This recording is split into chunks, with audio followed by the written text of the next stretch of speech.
Come around, going once. My video's ready? I'll try and make it quick. I'll take your time. As long as it's 5 minutes.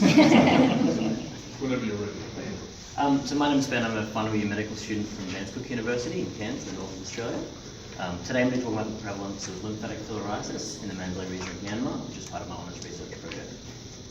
For those of you who aren't familiar, lymphatic filariasis is a mosquito-borne tropical disease caused primarily by the nematode Wuchereria bancrofti.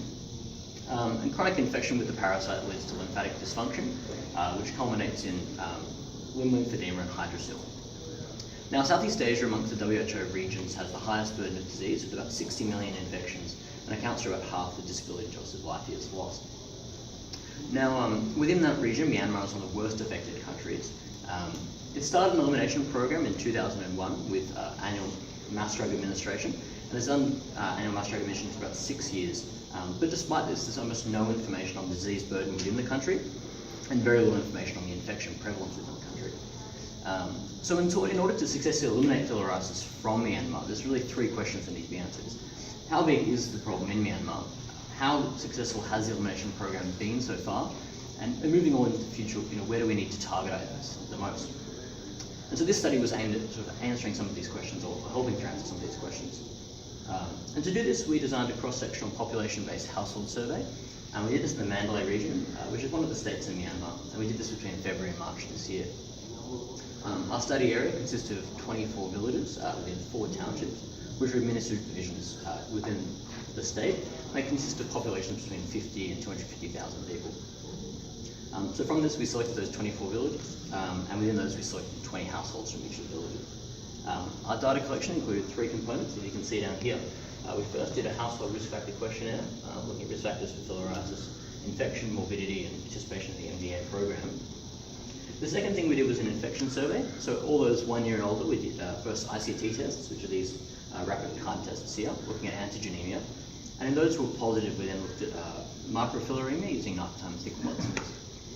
The third component of our data collection was a morbidity survey.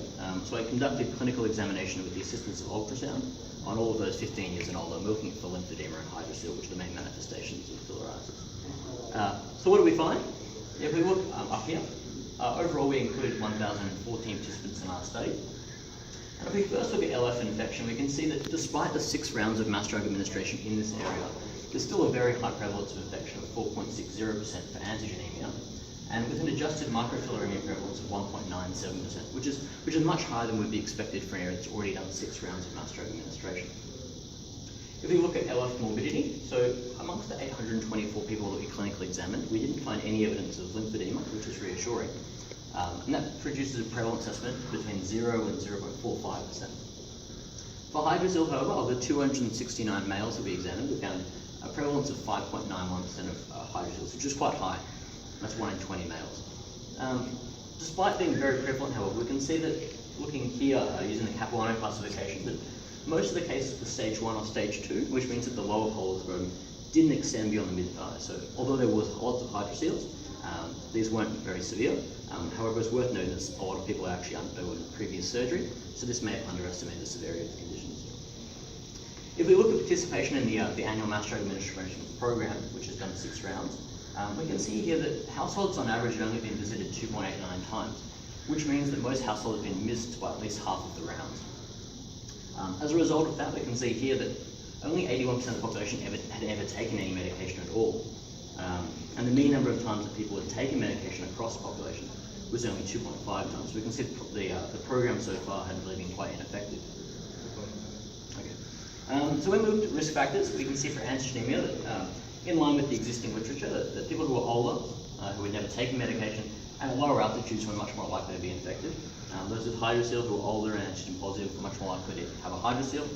And people who hadn't been visited by the program had been visited less times, and also had refused medication were much more likely to have never taken medication, as we would expect.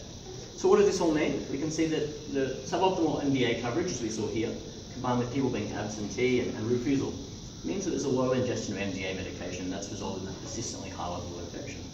So moving on to the future, we need to focus on improving the coverage and also initiating education programs, which have shown a really marked effect on improving refusal rates. If we look at hydrocele, we can see that the high prevalence of hydrocele, our estimates suggest there's probably about 12,000 to 34,000 cases of hydrocele within our study area alone, which is very small. It's only 1% of the whole country. So that really indicates there's a strong need for a surgical program in the country. So going back to our three questions, is how big is the problem? How big is the problem? You can see here that it's a huge problem of infection and hydrocele in the country, and given that hugely endemic part of the country, it's something that really needs to be targeted. How successful have interventions been previously? We see that improved coverage wasn't very effective, and that needs to be improved in the future with the addition of the surgical program. Thank you. Thank you very much.